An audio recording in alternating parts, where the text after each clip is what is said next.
அன்பு நேயர்களே, அனைவருக்கும் வணக்கம். 2024ஆம் ஆண்டு ஆங்கில புத்தாண்டு நல்வாழ்த்துக்கள்.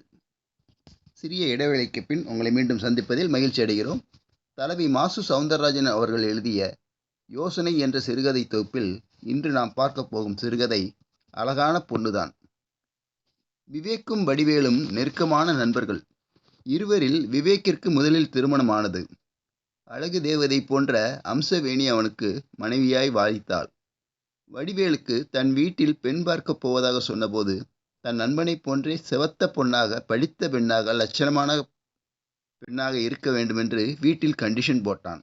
அதை தன் நண்பரிடம் சொன்னான். என் பொண்டாட்டி போல உனக்கு வேண்டாம் மாப்பிள்ளை என்றான் விவேக். பொறாமை.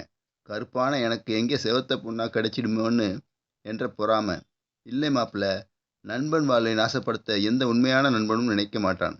என்ன மச்சான் சொல்ற? என்ன வச்சு நீ காமெடி கிமெடி பண்ணலையே? நான் சீரியஸாக தான் சொல்கிறேன் மாப்பிள்ள. என் வாழ்வு கெட்டது போல் உன் வாழ்வு கெட்டு போயிடக்கூடாதேங்கிற அக்கறையில் தான் சொல்கிறேன் மாப்பிள்ள. சொல்லு மச்சான், உன்னை நான் நம்புகிறேன்.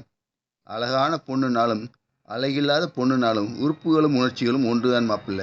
அழகை கண்டு ஏமாந்து போன ஆண்களிலே நானும் ஒருத்தன்தான் மாப்பிள்ள.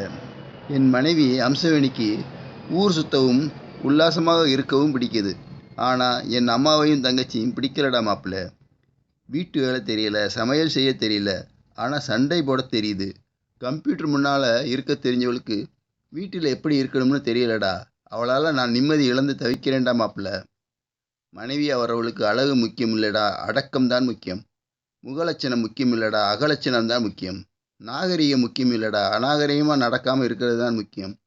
அழகான பெண்ணை விட குணமான பொண்ணு தான் குடும்பத்துக்கு அழகு மாப்பிள்ள என்று குமுறிய விவேக்கிடம் சொன்னான். சரிடா மச்சான், நீ சொன்னபடியே பெண் தேடச் சொல்கிறேன் என்றான்.